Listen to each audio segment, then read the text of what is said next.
Hélas, hélas, dit le poète, j'ai l'amour des eaux et des bois. Ma meilleure pensée est faite de ce que murmurent leurs voix. La création est sans haine. Là, point d'obstacle et point de chaîne, les prés, les monts sont bienfaisants. Le soleil m'explique les roses. Dans la sérénité des choses, mon âme rayonne en tous sens. Je vous aime, ô sainte nature. Je voudrais m'absorber en vous. Mais dans ce siècle d'aventure, chacun, hélas, se doit à tous. Toute pensée est une force. Dieu fit la sève pour l'écorce, pour l'oiseau les rameaux fleuris, le ruisseau pour l'herbe des plaines, pour les bouches les coupes pleines, le penseur pour les esprits. Dieu le veut, dans les temps contraires, chacun travaille et chacun sert.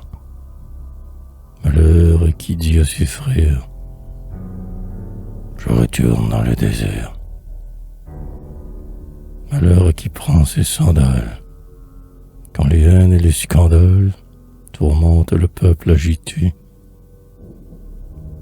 Honte au penseur qui se mutile et s'en va, chanteur inutile, par la porte de la cité. Le poète en des jours impies vient préparer les jours meilleurs. Il est l'homme des utopies, les pieds ici, les yeux ailleurs. C'est lui qui sur toutes les têtes, en tout temps, pareil au prophète, dans sa main, tout peut tenir, doigt, qu'on l'insulte ou qu'on le loue, comme une torche qu'il secoue, faire flamboyer l'avenir.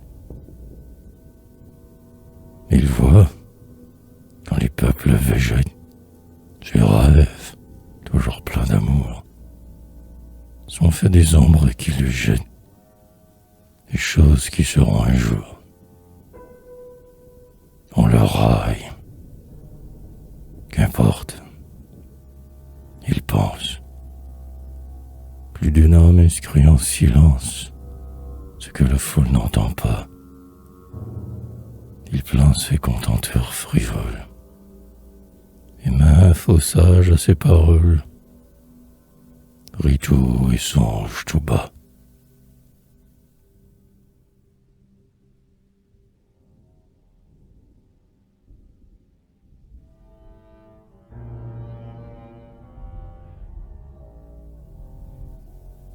Foule qui répand sur nos rêves le doute et l'ironie à flot, comme l'océan sur les grèves répand son râle et ses sanglots.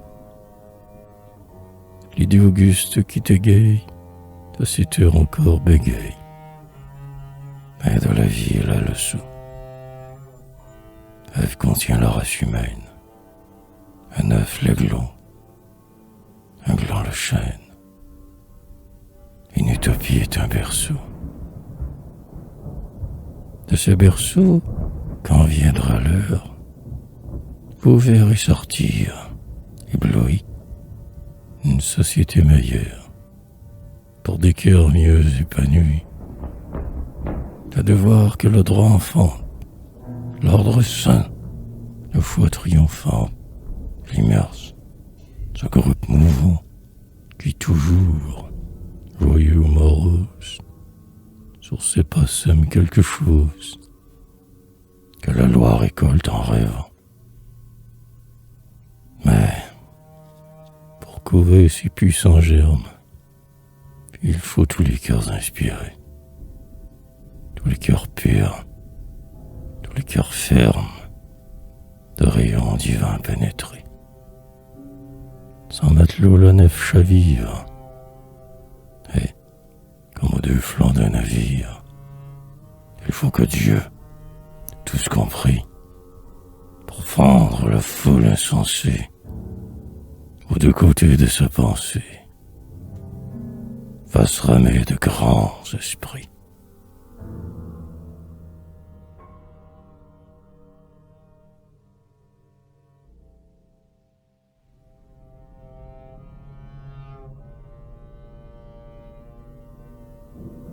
Loin de vous, sainte théorie, code promis à l'avenir, serviteur aux lèvres flétries, sans espoir et sans souvenir, qui jadis suivait votre étoile, et qui, depuis, jetant le voile où s'abrite l'illusion, a laissé violer son âme par tout ce qu'on de plus infime, l'avarice et l'ambition. Géant d'orgueil à l'âme naine, dissipateur du vrai trésor, qui, repu de science humaine, a voulu se repaître d'or, et, portant des vallées au maître, son faux sourire d'ancien prêtre, qui vendit sa divinité, s'enivre à l'heure où d'autres pensent, dans cette orgie impure ou danse, les épis au rire effronté. De loin s'escribent au cœur sordide, qui dans l'ombre on dit sans effroi, à la corruption splendide, courtisane, caresse-moi, et qui parfois, dans leur ivresse, du temple où arriva leur jeunesse, osent reprendre les chemins, mais, leur face encore fardée, approcher les chastes idées, l'odeur de la débauche aux mains. Loin ce docteur dont se défie, sage, sévère à regret, qui font de la philosophie une échoppe à leur intérêt. Marchant en ville qu'une église abrite, qu'on voit, noirs en gens hypocrites, de sacs d'or gonfler leur manteau, troubler le prêtre qui contemple, et sur les colonnes du temple, clouer l'arriment des criteaux. Loin de vous ces jeunes infâmes, dont les jours, comptés par la nuit, se passent à flétrir des femmes que la faim aux antres conduit. Lâches qui, dans leur délire, une voix secrète doit dire: cette femme que l'or salé, qui souille l'orgie où tu tombes, et de choisir qu'entre deux tombes, la mort guideuse ou ton lit. Loin de vous les vaines colères qui s'agitent au carrefour, loin de vous ces chats populaires qui seront tigres quelques jours. Les flatteurs de peuple ou de trône, l'égoïste qui de sa zone se fait le centre et le milieu, et tous ceux qui, disons en flammes, n'ont pas dans leur poitrine une âme, et n'ont pas dans leur âme un Dieu.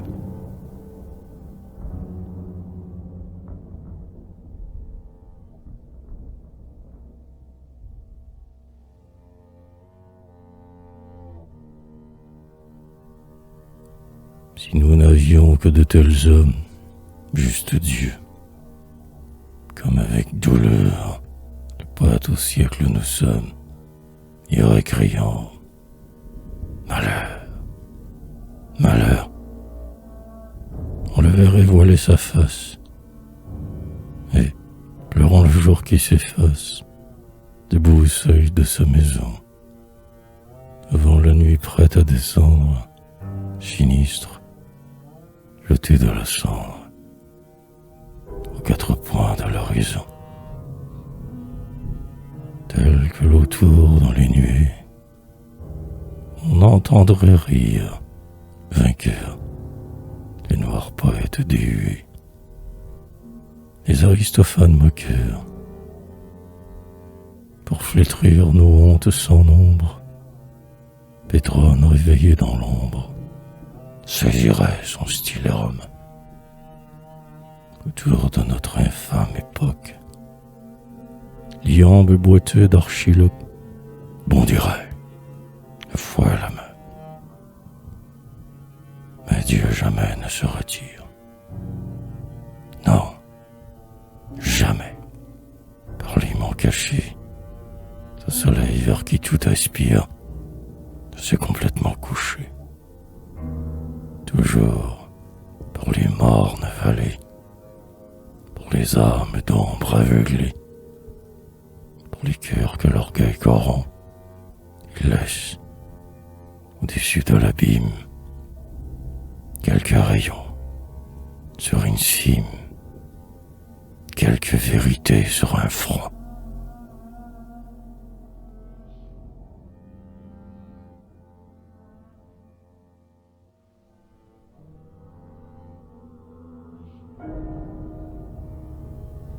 Courage donc, esprit, pensée, cerveau d'anxiété rongé, cœur malade, âme blessée. Vous qui priez, vous qui songez, ô génération, courage, vous qui venez comme un regret, avec le bruit que fait l'orage dans les arbres de la forêt.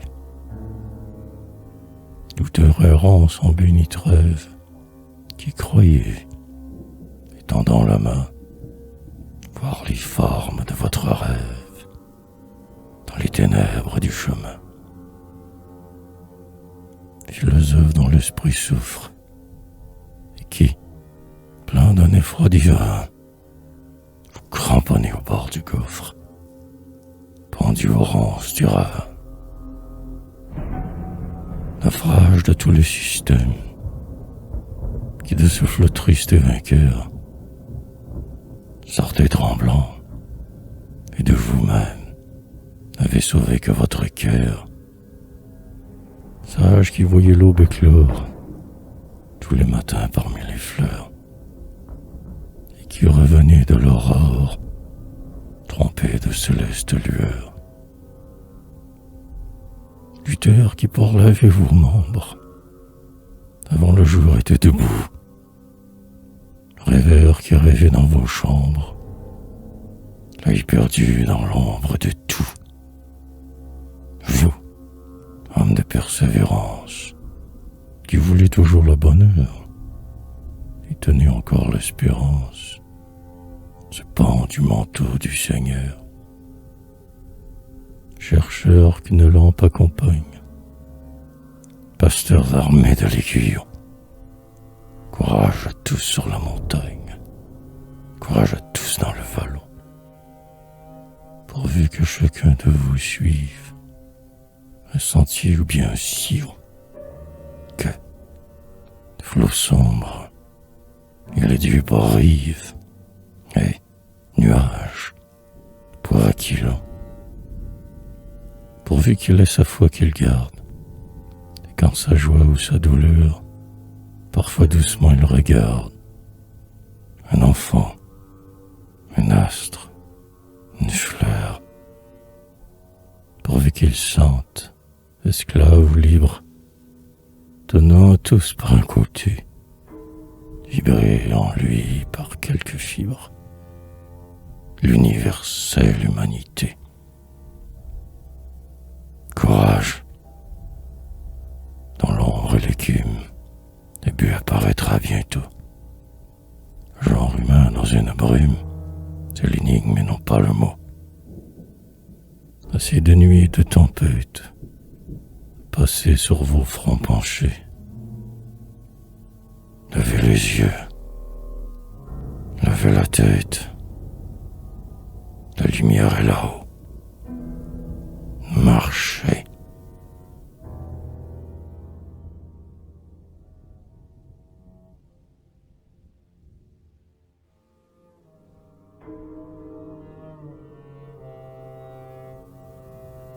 Peuple, écoutez le poète. Écoutez le rêveur secret. Dans votre nuit, sans lui complète, lui seul a le front éclairé. Des temps futurs perçant les ombres, lui seul distingue en leur flanc sombre le germe qui n'est pas éclos. Âme, il est doux comme une femme. Dieu parle à voix basse à son âme, comme aux forêts, comme aux flots. C'est lui qui, malgré les épines, l'envie et la dérision, marche, courbé dans vos ruines, ramassant la tradition. De la tradition féconde sort tout ce qui couvre le monde, tout ce que le ciel peut bénir. Toute idée, humaine ou divine, qui prend le passé pour racine, pour feuillage l'avenir. Il rayonne. Il jette sa flamme sur l'éternelle vérité. Il la fait resplendir pour l'homme d'une merveilleuse clarté. Il inonde de sa lumière villes et déserts, Louvre et chaumières, et les plaines et les hauteurs. Tous d'en haut il la dévoile, car la poésie est l'étoile qui mène à Dieu, roi et pasteur.